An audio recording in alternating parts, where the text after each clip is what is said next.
What's up, everybody? Yes, it has been a really long time since I've been on with you guys. For those who don't know me or don't remember me, I'm Dave Ettinger.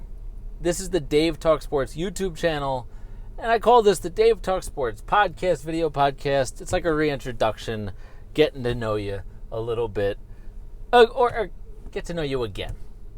So, I've just been taking care of business, as everyone else is, in this strange and odd and kind of crazy time. I mean, I don't need to explain what it is. Everyone is going through it. Everyone is experiencing it very differently.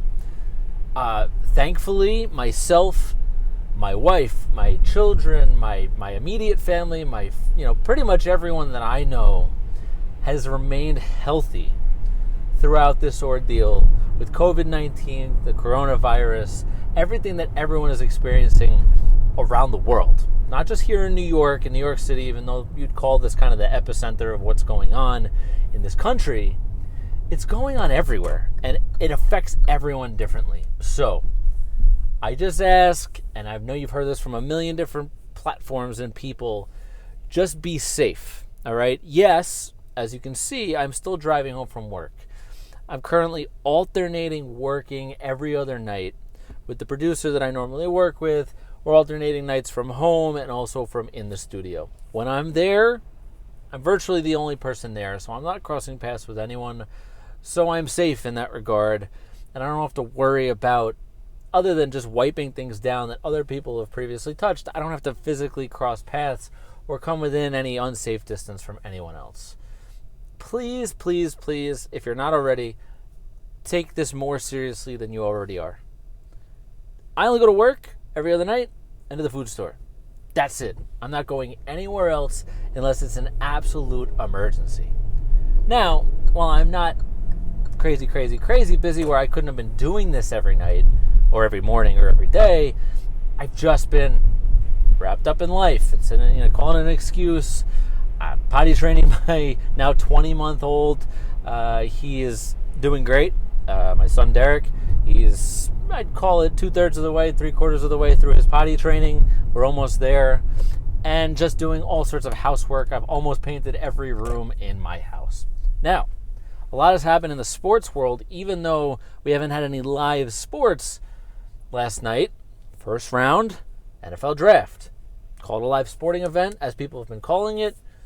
We've still had sports news from when leagues and the world basically shut down 6 to 7 weeks ago to Tom Brady going with the Bucs and Rob Gronkowski coming out of retirement, then being traded from the Patriots to the Bucs to play with his buddy.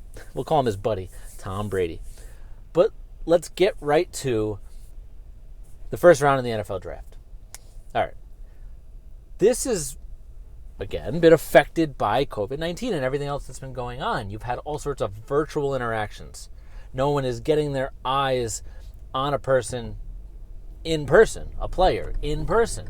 They're not getting that one-on-one sit-down feel where you can kind of read a guy or maybe see through more than just a workout on tape from a distance like a combine, unless you're sitting in front of the guy.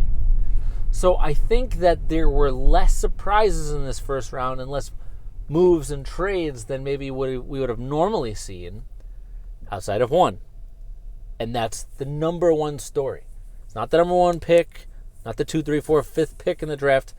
It's the fact that the Green Bay Packers not only drafted a quarterback in the first round, they traded up to draft a quarterback in the first round in Jordan Love out of Utah State.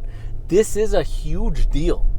Because Aaron Rodgers, eerily similar to when Brett Favre was still the guy. Yes, you've heard this from everyone else in the world already. History is repeating itself. Brett Favre was the guy. Aaron Rodgers dropped to 24 in the first round at a Cal. Everyone was watching him in the green room at the time, wondering when was he going to get drafted. And then he had to just sit there for a better part of 3 years before he actually got to play. And Brett Favre wasn't exactly a mentor. Now, very similarly, Favre was 35 going on 36. Rodgers at 36 going on 37. And in today's day and age, normally when you draft a quarterback in the first round, they play. But Jordan Love, I guess you'd call him a project. And maybe Matt LaFleur and GM of the Packers, he's the head coach, but the GM of the Packers as well, maybe they have the old school approach of sit, learn, harness that raw talent that you have, and then put it on the field in 2 or 3 years when either Rodgers, maybe he could get hurt. Who knows? That's not part of the plan. Or maybe they move on from him and take some sort of cap hit on the last year of his contract, but where there's not very much guaranteed money, if any at all. So that might be the plan. It's not typical. It's not what people do nowadays, but that might be what they're doing, and it sure as hell worked out last time Brett Favre, unwillingly handed off the baton or the torch or whatever you want to say to Aaron Rodgers. Now, outside of that, yes, Joe Burrow, we already knew he was going number 1 to the Bengals. Chase Young going number 2 to the Redskins. Thought maybe things would get crazy at number 3, but everything kind of stayed as most mock drafts would have had it. Biggest surprise for me outside of the Jordan Love move, or biggest drop, in terms of mock draft status to what actually happened, Isaiah Simmons. In my opinion, out of Clemson, Isaiah Simmons, call him a linebacker, call him whatever you want to call him, best player in the draft. I know some guys are just athletes and maybe they can't harness that athleticism right away. This guy is the total package on the defensive side of the ball. Put him anywhere. Turn him into a very big, strong safety. Turn him into a linebacker. Turn him into an edge rusher. I don't care what you turn him into or ask him to do. He's going to succeed at it because he is off the charts on so many levels, and he seems like a very, very smart kid. So I think that was the best player in the draft, and the Cardinals got gifted him at number 8. As for my Jets, okay, number 11, they had the choice of 2 of the top 4 offensive linemen. They picked a big boy. All right? Big boy.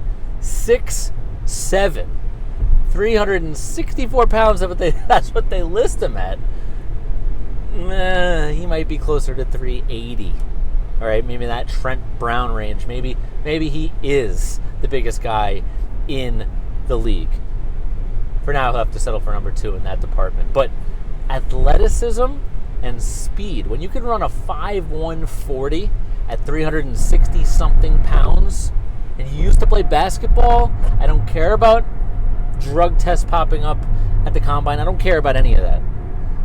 Where do I sign? Where do I sign for our newest offensive lineman who's going to protect Sam Darnold? Where do I sign? I'm all for it. So, first round in the books. Very little glitches in terms of, technical glitches with a virtual draft. Hopefully, we never have to go through this again. But who knows? I will be back tomorrow because I'm going to do this every single day, even from the comfort of my own home. So, for now, enjoy your Friday, a rainy April 24th. I'm Dave Ettinger on the Dave Talk Sports YouTube channel. Please stay safe. Please stay home. And I'll talk to you tomorrow. See you, everybody.